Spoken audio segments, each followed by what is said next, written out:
Suling Emas, Jilid 1 bagian 14. Tiba-tiba dari dalam guci arak itu melesat keluar bayangan merah dari arak yang muncrat dan menyerang muka Ma Tai-kun. Biarpun hanya benda cair, karena arak itu digerakkan oleh tenaga Elwekang maka terasa seperti tusukan jarum. Ma Tai-kun cepat mengibaskan tangannya dan hawa pukulannya membuat arak itu pecah bertebaran. Akan tetapi mendadak sebuah guci arak yang sudah kosong melayang ke arah kepalanya. Ma Tai-kun menangkis dengan tangan kirinya. Brakek, guci itu pecah pula berkeping-keping. Namun Kui Seng sudah merasa puas. Serangannya yang mendadak dapat memecahkan rahasia gerakan Ma Tai-kun, maka ia sudah dapat menyelami dasarnya. Maka ketika Ma Tai-kun menerjangnya lagi, ia menyambut dengan gerakan kedua tangan yang sama kuatnya. Kui Seng tidak mengeluarkan senjata melihat lawannya juga bertangan kosong.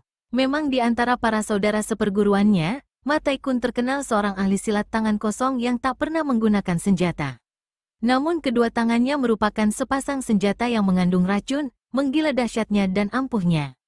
Jarang ia menemui tandingan, apalagi kalau lawannya juga bertangan kosong. Baru beradu lengan dengannya saja sudah merupakan bahaya bagi lawan. Namun kali ini Ma Tai-kun kecelik. Lawannya biarpun masih muda, namun telah memiliki tingkat kepandaian yang sangat tinggi sekali. Tanpa diisi Elwekang pun, kedua lengannya itu telah kebal terhadap hawa-hawa beracun yang betapa ampuhnya juga. Ketika ia merantau dan berguru kepada pertapa-pertapa di pegunungan Himalaya, ia telah melatih dan menggembleng kedua lengannya dengan obat-obat mukjizat. Juga di dalam pertempuran berat ia selalu mengisi kedua lengannya dengan hawa sakti dari dalam tubuhnya. Pertandingan itu hebat bukan main. Setiap gerakan tubuh, baik tangan maupun kaki, membawa angin dan menimbulkan getaran. Bahkan tanah yang mereka jadikan landasan serasa tergetar oleh tenaga-tenaga dalam yang tinggi tingkatnya. Beberapa kali Ma Tai-kun menggereng dalam pengerahan tenaga racun merah, disalurkan sepenuhnya ke dalam lengan yang beradu dengan lengan lawan. Namun akibatnya, dia sendiri yang terpental dan merasa betapa hawa panas di lengannya membalik. Makin merahlah ia dan terjangannya makin nekat. Ma Tai-kun, manusia macam kau ini semestinya patut dibasmi. Akan tetapi mengingat akan persahabatan dengan Pat Jiu Sin Ong, melihat pula muka Nona Liu Lucian yang masih terhitung murid keponakan dan melihat muka adik seperguruanmu yang bersih hatinya, aku masih suka mengampunkan engkau. Pergilah. Sambil berkata demikian, tiba-tiba Kui Seng merendahkan tubuhnya, setengah berjongkok dan kedua lengannya mendorong ke depan. Inilah sebuah serangan dengan tenaga sakti yang hebat. Tidak ada angin bersiut, akan tetapi Ma Tai-kun merasa betapa tubuhnya terdorong tenaga yang hebat dan dahsyat. Ia pun merendahkan diri, mendorongkan kedua lengannya untuk bertahan. Namun akibatnya, terdengar bunyi berkerotokan pada kedua lengannya dan tubuhnya terlempar seperti layang-layang putus talinya, lalu ia roboh terguling dan kedua lengannya menjadi bengkak-bengkak. Orang si Kui, kau melukai suhengku, terpaksa aku membelanya, kata orang muda bertopi runcing sambil melepaskan cambuknya dari punggung. Saudara yang baik, siapakah namamu? Kui Seng bertanya, suaranya halus. Aku bernama Kau Bian, saudara termuda dari Tua Suheng Liu Gan. Kulihat kau seorang yang jujur dan baik. Mengapa engkau hendak membela orang yang menyeleweng daripada kebenaran? Tindakan Sam Suheng memang tidak kusetujui, akan tetapi sebagai sutenya, melihat seorang suhengnya terluka oleh lawan, bagaimana aku dapat diam?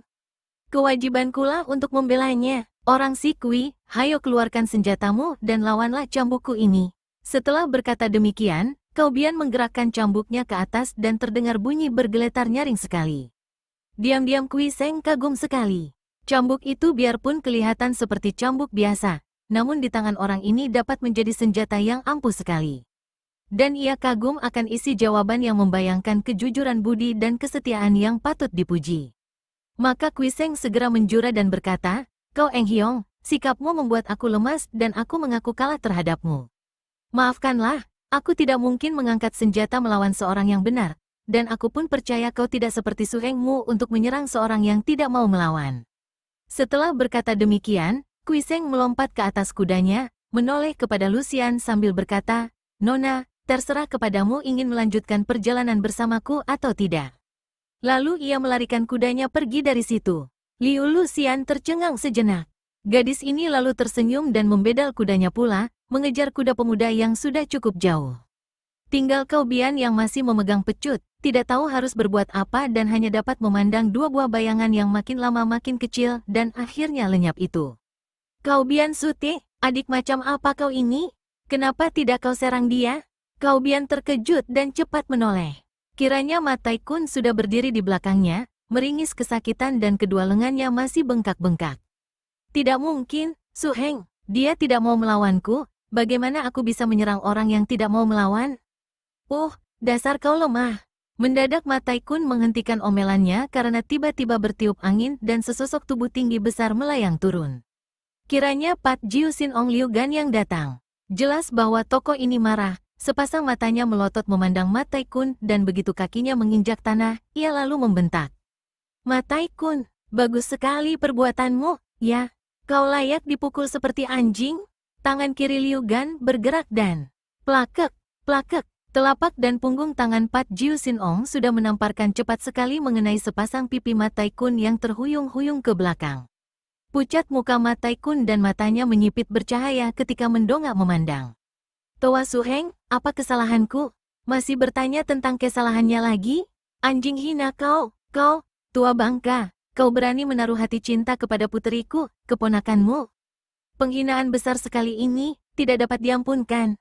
Su Heng, apa buktinya? Setan alas, kau kira aku tidak tahu akan segala perbuatanmu? Sebelum kau membunuhi pemuda-pemuda itu, pada malam hari itu kau membujuk-bujuk Lucian dengan kata-kata merayu, kau menyatakan cintamu dan minta kepada Lucian agar jangan mau diadakan pemilihan jodoh. Tak malu, dan kau begitu cemburu dan membunuhi para pemuda yang tergila-gila kepada Lucian, malah engkau membunuh 3 orang pemuda yang sudah kalah oleh Lucian. Kemudian sekarang kau berani mampus menghadang Kuiseng sehingga dikalahkan dan karenanya menamparkan mukaku. Keparat, mendengar ini semua, Kau Bian mukanya sebentar merah sebentar pucat saking heran, terkejut, dan bingung mendengar kelakuan Sam Su Heng, kakak seperguruan ketiga. Namun Ma Tai-kun malah tersenyum.